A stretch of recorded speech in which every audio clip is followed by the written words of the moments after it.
Hey, I got a reaction coming at y'all real quick.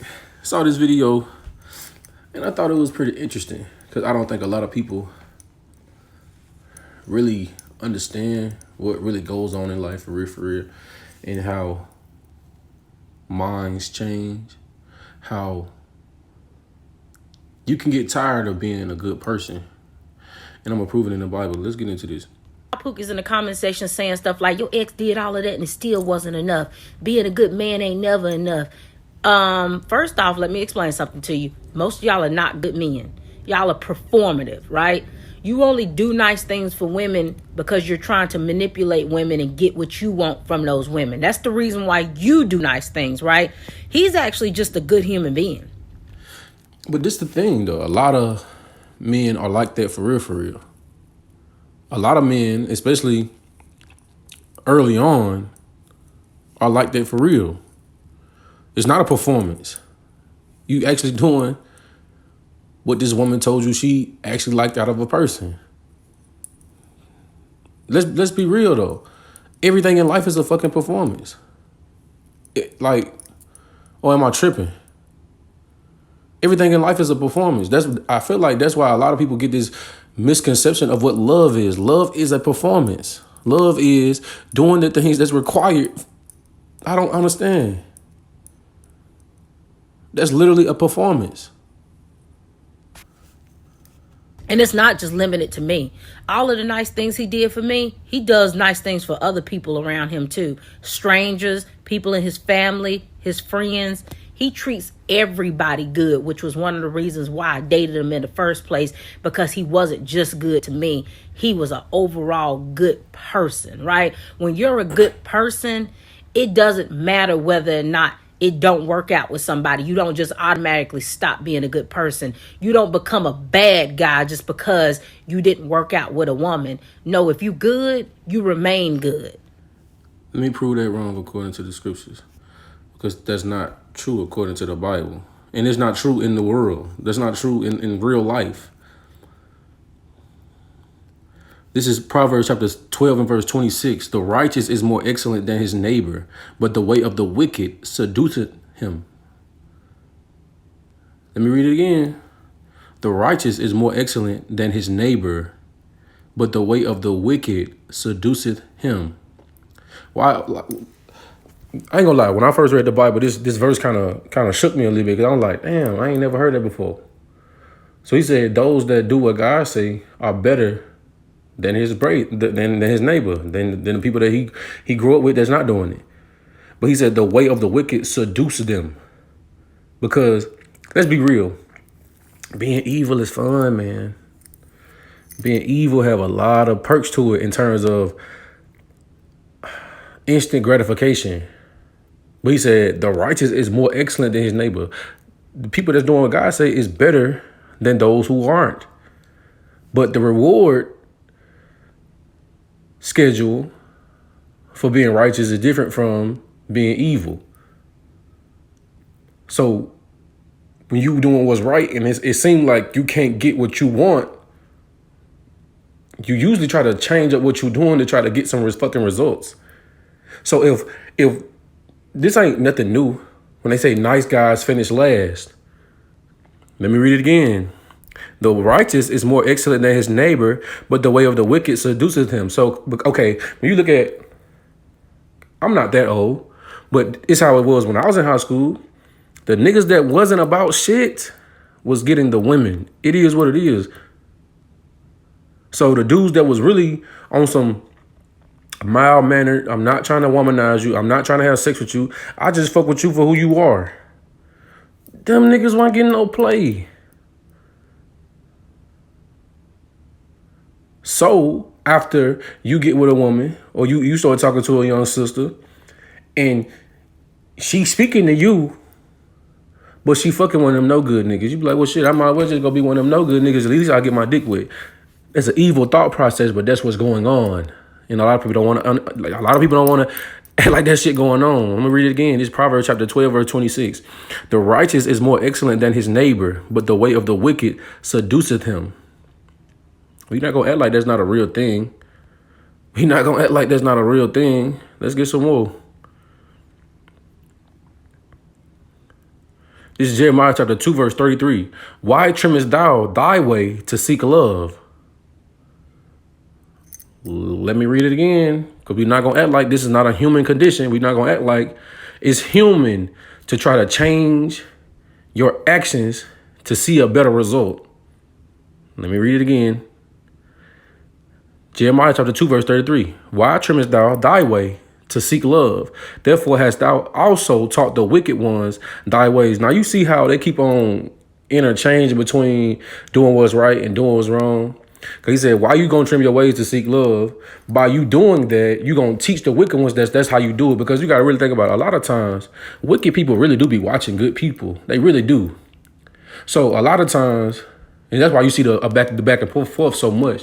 Because when you see somebody that you know is trying to do things the right way, doing something, you got to combat it because it make you feel some type of way.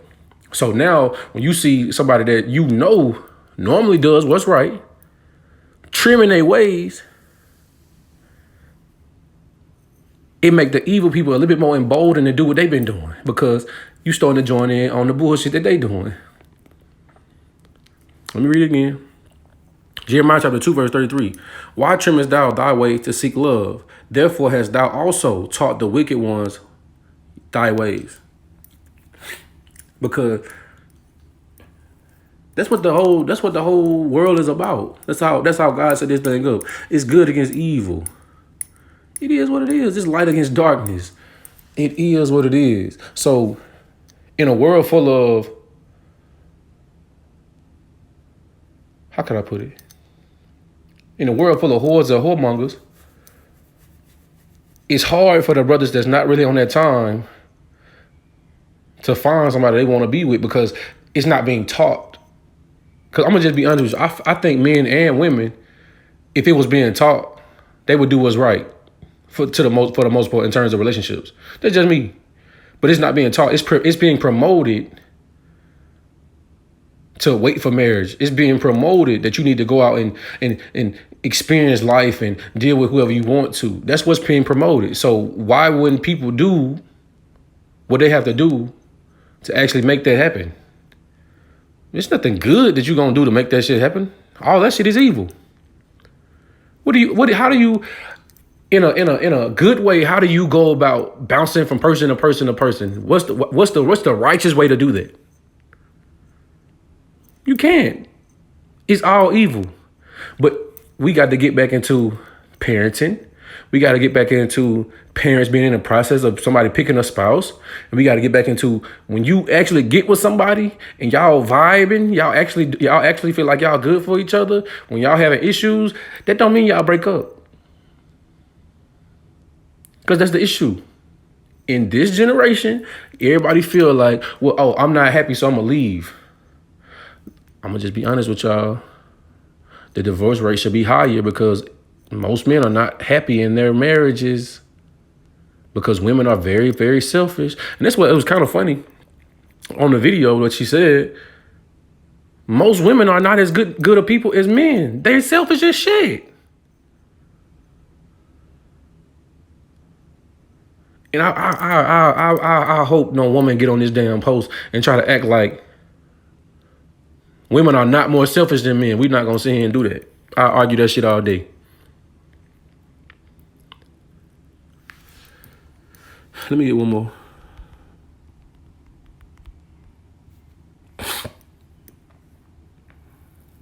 I'll do this one because it's shorter. This is 2 Thessalonians chapter 3 and verse 13. But ye, brethren, be not weary in well-doing, because let's be real. You can get weary in well-doing. When you're not seeing the results, because that's the hard part. When you're doing what's right, the results might not come as quick as somebody who doing what's wrong. That instant gratification is a motherfucker. It is. It is. Hold on.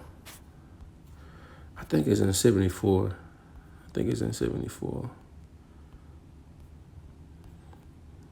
It's a verse that I'm looking for.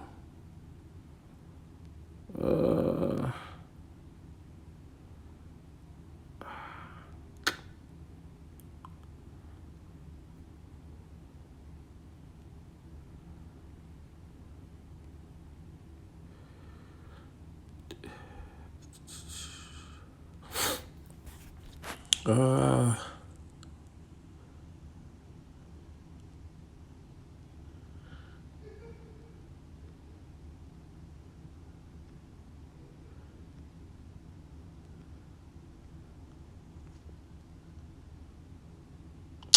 God, it was in 73.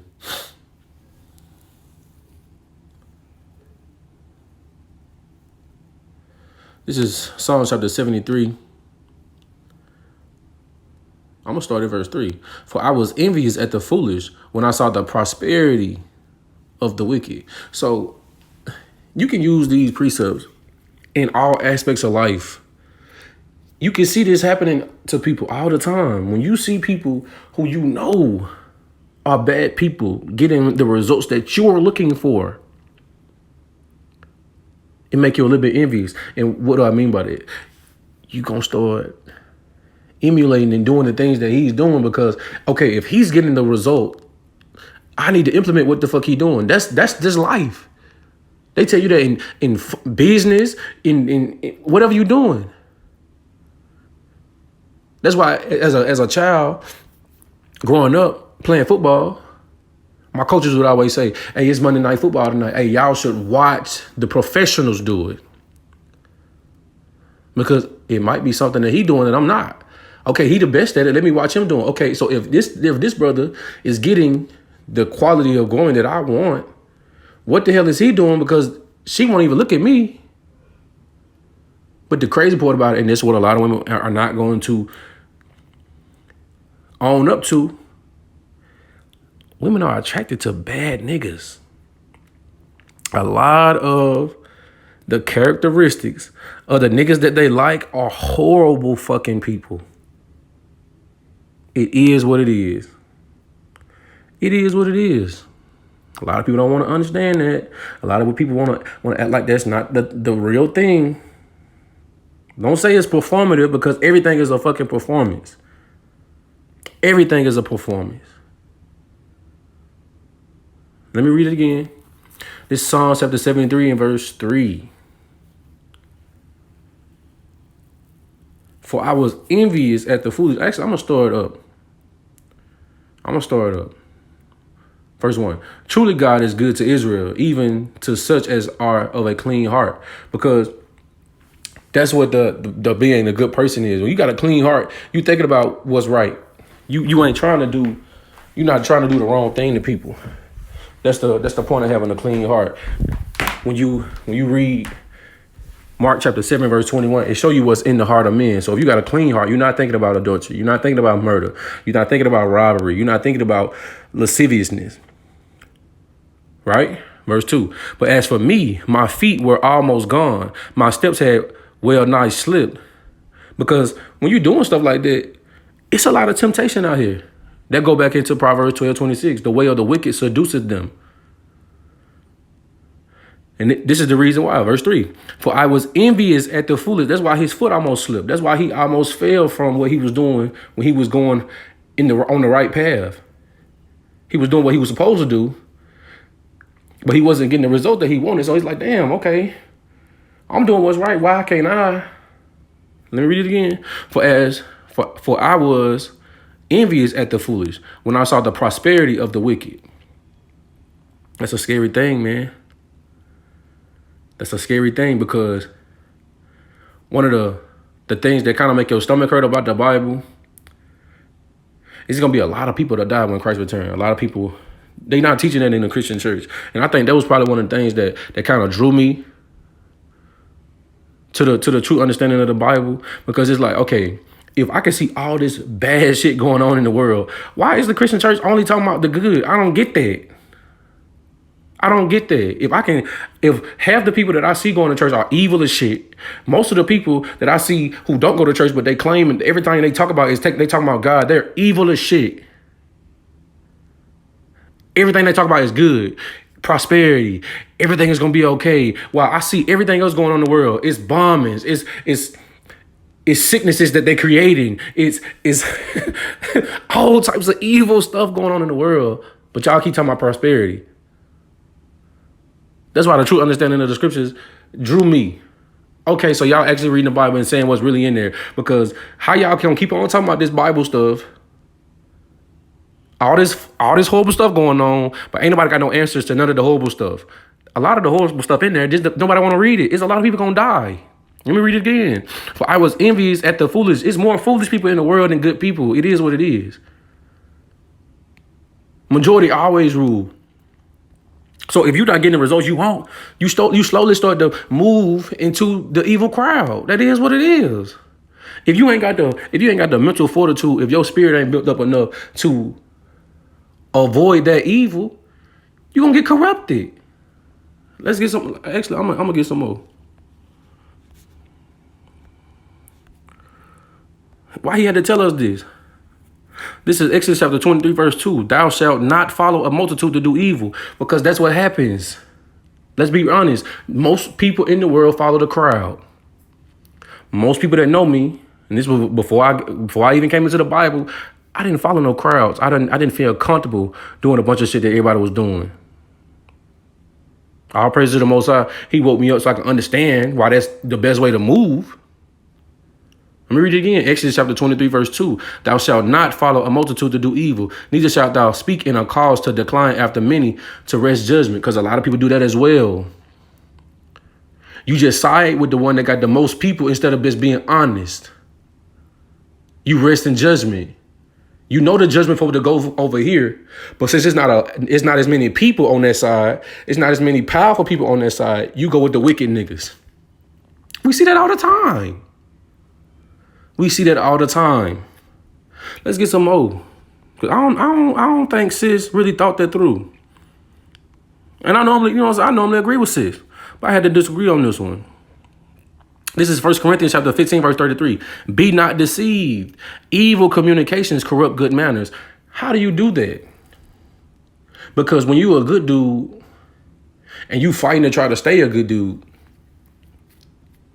when all you hearing is evil, it don't sound that bad no more. Imagine you growing up as a young boy and you being taught that women are princesses. They supposed to be taught like this. They supposed to be, you know what I'm saying? They supposed to be treated delicately. They supposed to be catered to, right? You grow up, that's what you've been learning since a fucking kid. Then when you get older, you're doing all the shit that your parents taught you that you're supposed to treat a woman. And she curved you for a nigga who wasn't doing none of that shit. Now, this not performative because this is what I've been taught my whole life. Most men are groomed to be simps. Most men are groomed to cater to women even if they don't care about you. That's what we've been taught. And if women try to get on this post and act like that's not what's happening, you're a liar. And you probably gonna die in America because the very least you can do is be honest. The very least you can do is be honest.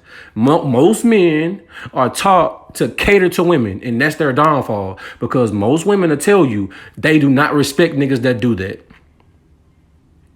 That's the issue. So I like when women get into that bag of, oh, it's confidence, and I felt like it was more genuine. No, she wasn't wet, bro. Let's be real. She didn't respect you, my nigga. Because the things that we was taught growing up don't work. Let me read it again. Be not deceived. Evil communications corrupt good manners. Let me be honest. If I'm getting the results that I want, evil communication is not gonna corrupt me because I'm getting what I want. Nobody changes from getting the results they want.